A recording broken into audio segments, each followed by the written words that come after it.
In my 2 months and 3 days or whatever of being in office, I've been sworn in 4 times. You've been sworn. That's a lot of swearing. This is Hourglass, the podcast for United Way of King County in Seattle.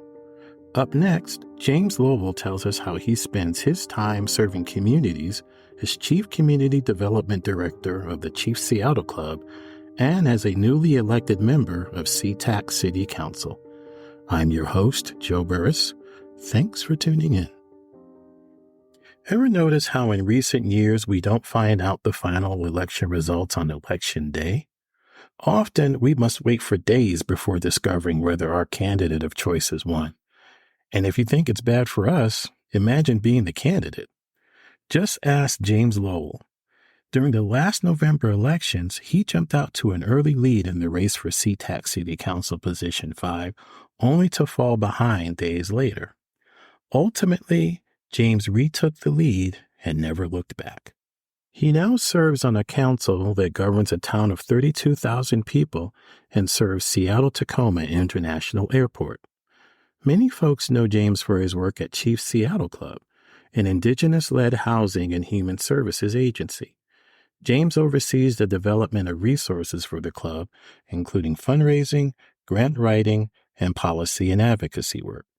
James also leads the club's communications work and its All Cafe. Chief Seattle Club is a member of United Way's Indigenous Communities Fund, which United Way launched in 2020 to provide Indigenous communities with resources to address COVID-19's impact. Recently, we caught up with James for a sit-down about his work at Chief Seattle Club and on SeaTac City Council. Though he's been involved with the latter for only a few months, James says his tenure has been quite eventful.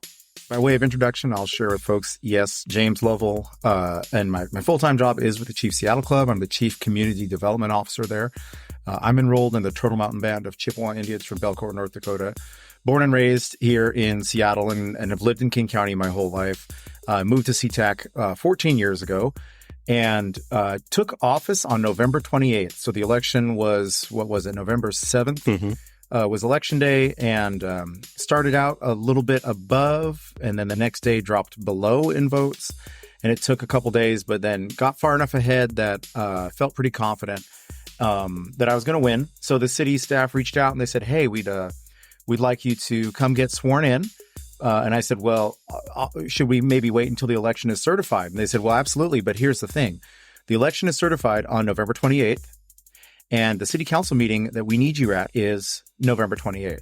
So the election gets certified it's like 4:15 or something. And now the only reason I'm even being considered for being sworn in November instead of January, when you typically take office from a November election is, about a week before the election, there's 2 of us who have been running our respective races for months at this point in time. And there's someone in position 5 already, and he only has a few months left. And for whatever reasons, he had to resign from city council. Now, this cap comes like a week before the election.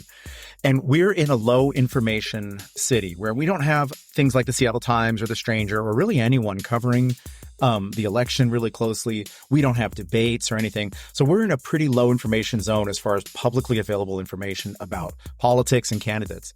So I have no idea what my opponent's mind was thinking, but I was like, well, what does this mean now that this person has dropped out of the race? Because not out of the race. Sorry, he wasn't running. He's resigned. Right. So the city council goes from 7 elected down to 6. Okay. And so, my mind was racing in late October, early November. Is like, are they going to appoint someone who will sit in this seat for like 3-4 meetings and then let the victor from the election take over? And apparently SeaTac policy is that you just let it sit until the general election is complete and certified. And then whoever it is that was the winner takes office early. So November 28th, right, 3 weeks after Election Day, they certify the election at 4:13 p.m. or something like that. Mm-hmm. Within an hour, I'm standing in front of the city attorney, the city clerk, doing kind of the back office legally binding oath of office. an hour later or something, like 6:12 p.m. On the first day I'm a city council person, they do the public swearing in front of, this is where the public is available to come in and watch and celebrate. Mind you, there are 3 other people who had just won their election for SeaTac City Council as well, but they aren't doing this because they weren't. The 2 of them were already elected, and one was elected to a position that wasn't immediately vacated or vacated just before the election. So I get sworn in, and then I get sworn in, and then we have 2 or 3 meetings, and then City Council ends for 2023. And December 26th, the day after Christmas Day, which we celebrate in our house, day after Christmas Day, we come in for the legal swearing in again.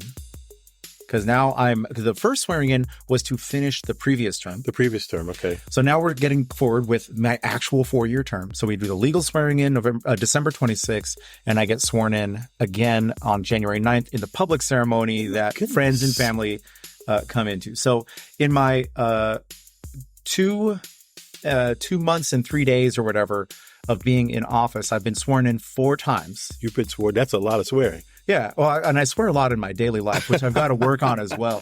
But this is so when you ask, what has life been like for you after taking the oath of office? Like, come on, Joe, give me a choice of which one. Between 2 oaths, it was an hour, another 2 oaths, and then you wait 3 weeks, take some more oaths. By the end of it, here's the good news. I've been sworn in 4 times. I'm probably as good as anyone has ever been at the city of SeaTac at reading the recitals for the oath of office from the rapid fire swearings in. Life has been amazing. Mm-hmm. I had an incredible 2023. The campaign reminded me why I care about system change, why I care about things like the United Way, people who stay at it and do collective impact work, why I care about individuals. The election is reminding why I care about the power of individuals, individual leaders, folks who decide to run for office, folks who know they'll never run for office and still lead from behind. I got so much incredible support during the campaign. And it's not just that folks supported a run for office. They supported having another elected official who was informed by the community, who so far is trying to be accountable to the community. And I think I've done it so far. It's been a little easier because I've only had a couple of meetings. Mm-hmm. But it's been it's been fast paced because of all the swearing ins. We got committee assignments. So now I know, in addition to my full-time job at Chief Seattle Club, one of the most amazing nonprofits who have ever existed, I also serve on the board of RVC, formerly Rainier Valley Corps. Oh, okay. I'm the board president this year now, and I'm on the board for the Alliance for Pioneer Square. So trying to do as much to keep the places and the people and the communities I care about centered. I'm also on the Planning and Economic Development Committee, where I am the new chair for that committee for the city of SeaTac. Okay. And I'm also on Transportation and Public Works. And so those are Transportation and Public Works I feel ready for that, because during a campaign, if you've ever run for office, you'll know this, or if you've ever door knocked for someone running for office, you hear a lot about sidewalks, you hear a lot about transportation, you hear a lot about public works. And it speaks to day to day, people are going to talk to you about the things that make every day difficult, as opposed to every 6 months there's some big, political issue. Folks really care about day to day. I care about day to day. So I'm really ready for that committee.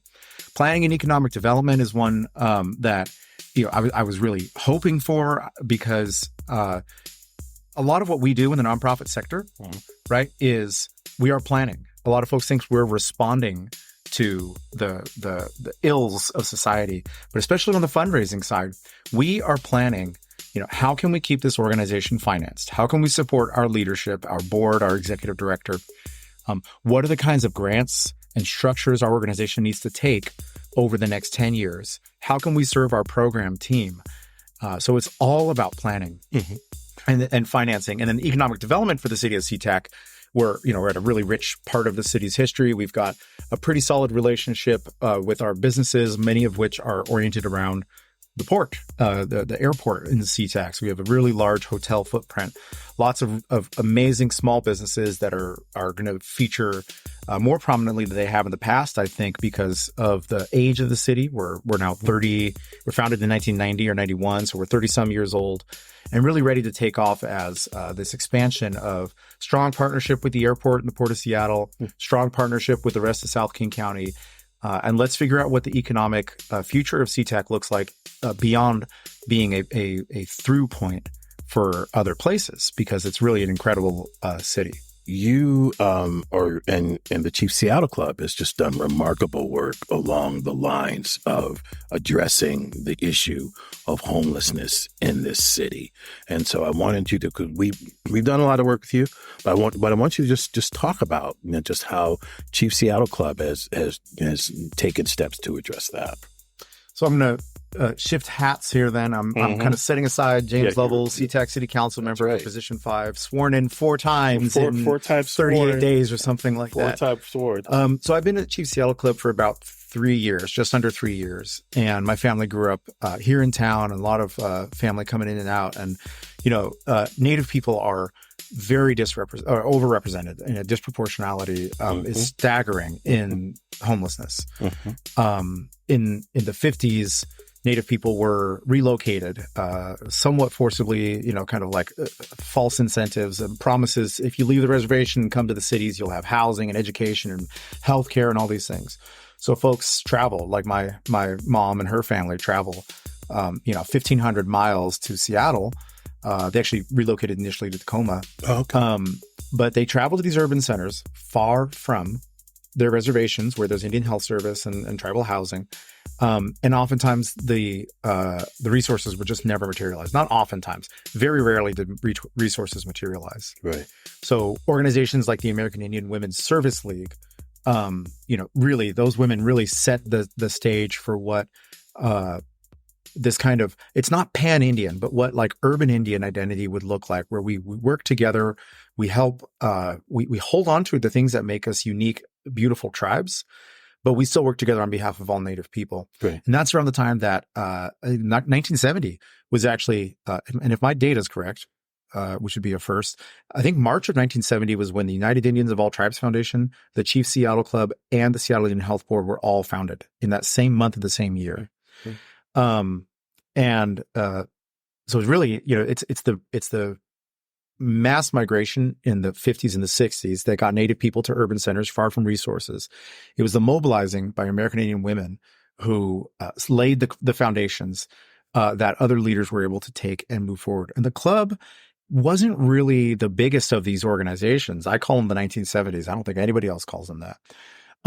We weren't the biggest of the 1970s. We were really, we were founded actually by the Catholic Church. We became our own nonprofit, but a lot of our members they were getting some services, and the club was sometimes very much mobile, where it was handing sandwiches out the back of a van. Right. Our day center would be, there'd be a program that opened at 9:00, and so we'd get the space from 6 a.m. to 9 a.m., but we'd have to close down and tell people to move on at that time.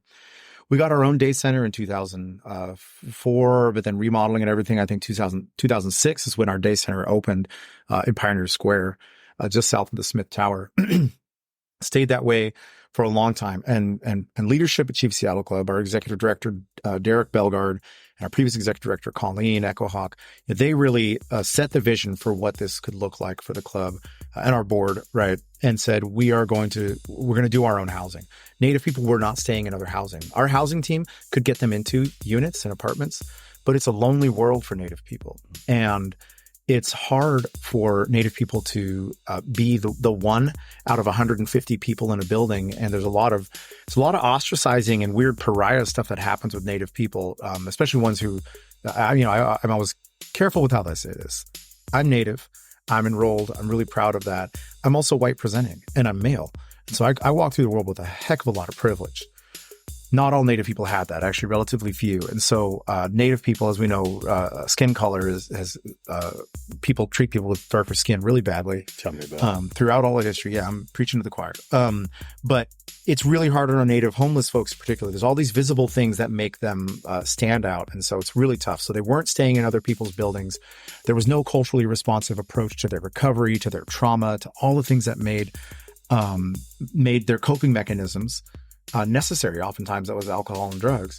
And so the club knew that we are the place where we can do this. So we built a vision to build housing, and we opened our first building called All in January of 2022, right at the end of January.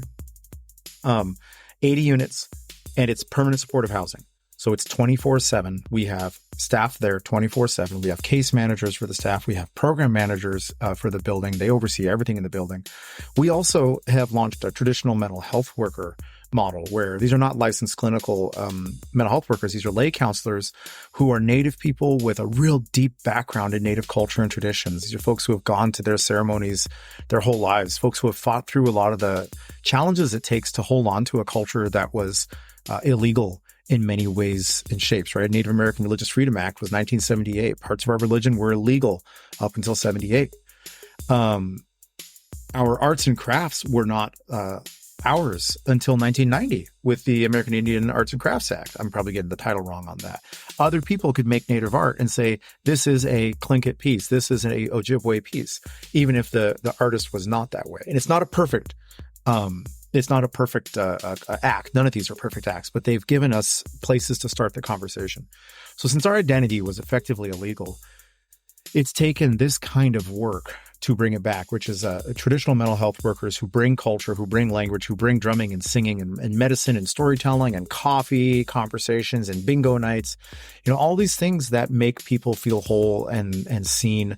And that's why people do better. Native people do better at Chief Seattle Club, whether it's our shelters. We have 2 transitional shelters open right now.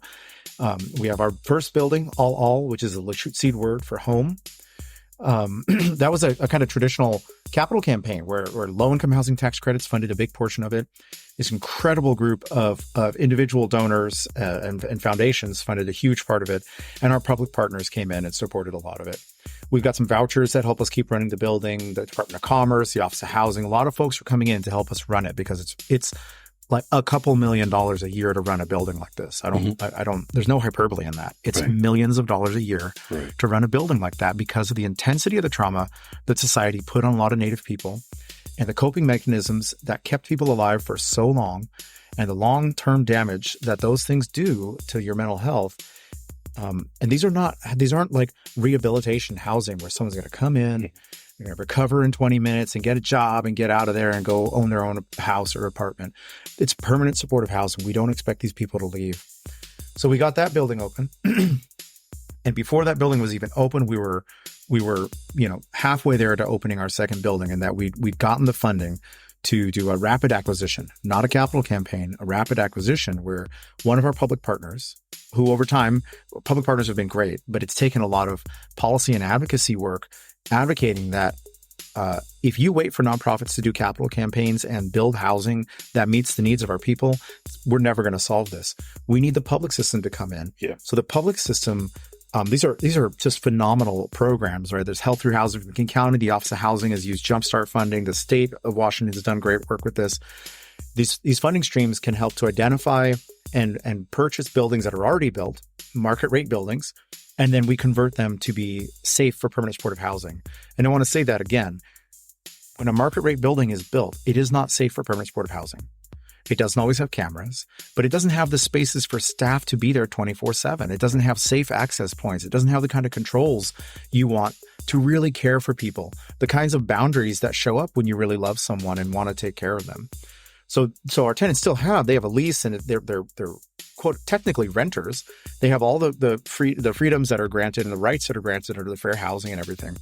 But we try to be there every step of the way to put the right kinds of supports in place, whether that's boundaries or opt-in services.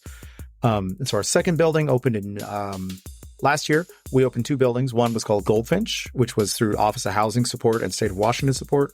And that's on Fremont, and it's 63 units of permanent supportive housing for elders 55 and up. Okay. And then the third building was Salmonberry Lofts, which had been built as the Canton Lofts, and we renamed it to Salmonberry Lofts in honor of Peter Joe, who's a DSHS worker in the region for a long time, Native guy, through the Health Through Housing funding from King County.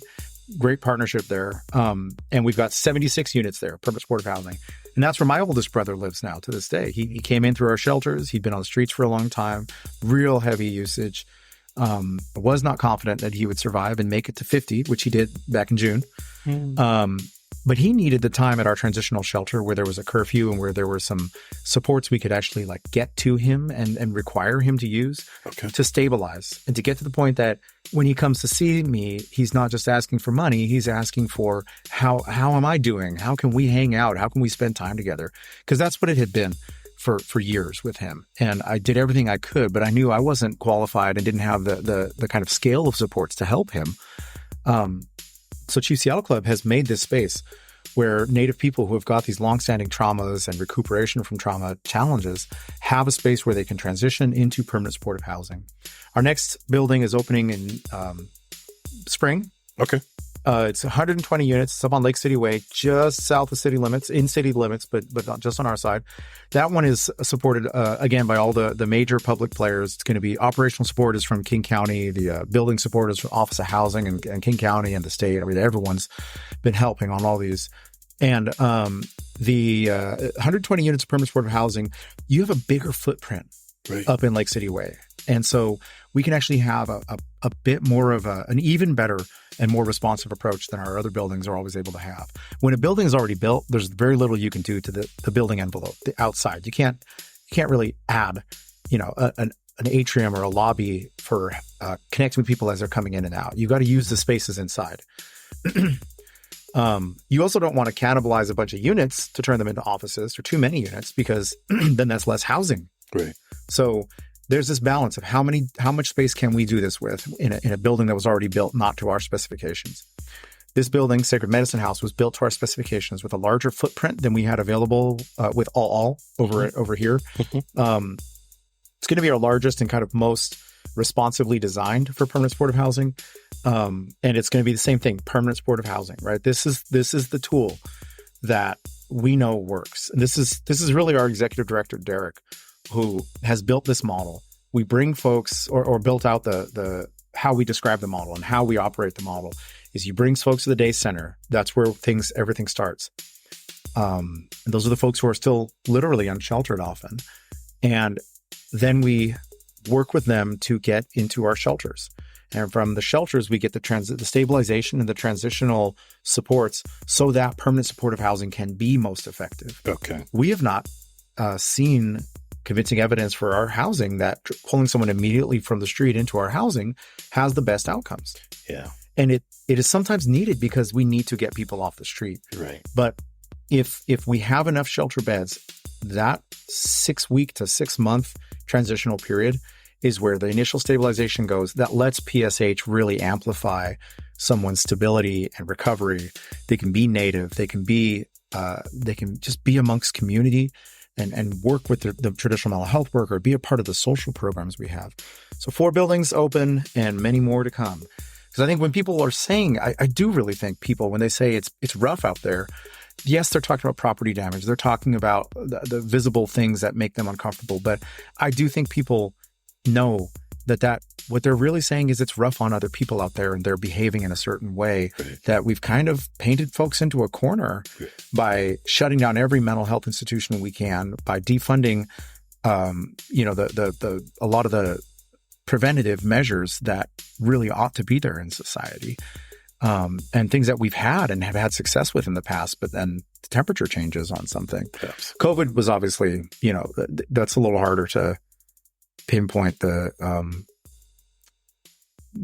scale of change and the kind of, it made my thought is, I think COVID made all the social ills of society even more sensitive to kind of hitting the tipping point where they become a crisis. So things that were already a crisis were daylit as a crisis. Things that were almost at crisis sort of became a crisis. Exactly. The Chief Seattle Club was one of 4 organizations that received the first $1 million of United Way's Indigenous Communities Fund for COVID-19 relief, along with United Indians of All Tribes Foundation, the Seattle Indian Health Board, and Mother Earth. Those funds covered critical staffing needs for COVID-19 relief efforts and helped open a 66-room temporary hotel shelter. Yet James reminds us that while the pandemic has passed, the tragedies it brought and the disparities it amplified are still being felt. And COVID, we lost too many lives. We lost too many BIPOC lives. We denied too many people. We are still denying too many people the rights to kind of health and safety. But I do see that we can turn this around. And I do think that people still believe in humanity. And they're frustrated when the only thing they can point at is property damage as a way to say, I wish our system was doing better. And they wring their hands and say mental health and substance use, Right. not knowing that they can also write a check or fill in a ballot or propose a measure to your city, whether it's a big city or a small city, to take something on, to study something. Go get those signatures, because we can make some change in 5 years. I'm not saying it has to be all in. I mean, we can, a small group of determined folks can do this, I think. Perfect. That is James Lovell, 4-time sworn in SeaTac, member of the SeaTac Council and Chief Seattle Cloud. Thank you so much. Really appreciate it. Always fantastic to talk to you. United Way of King County partners with local organizations to keep our neighbors housed through rental assistance. Those partners include Urban League of Metropolitan Seattle, who say that access to safe, habitable, and affordable housing is more than a basic need. It is a human right. Urban League Housing and Financial Empowerment Department offers a wide range of programs and services designed to address housing needs, financial literacy barriers, and access to basic economic resources in low-income and otherwise vulnerable communities. The Urban League serves as a liaison between United Way and the community to prevent eviction and homelessness by providing emergency rental assistance for families that meet United Way eligibility requirements. For more information, log on to urbanleague.org/housing. And be sure to join us for our Happy Hour and Hellos event at Cherry Street Coffee House on March 7th from 5:30 p.m. to 7 p.m. Network with like-minded professionals, bid on some exciting prizes to benefit food insecurity, and take action in the community. For more information, log on to uwkc.org/event/Cherry Street. At United Way of King County, we are working side by side with communities to build an equitable future for everyone. Hourglass United Way is a podcast that highlights how we and our partners spend time making a difference in our communities. Our work is made possible by the generous donations from people like you. Please send comments and suggestions about our podcast to hourglassunitedway@gmail.com. To learn more about our work or to support United Way, log on to uwkc.org. I'm your host, Joe Burris. Thanks for listening. Until next time.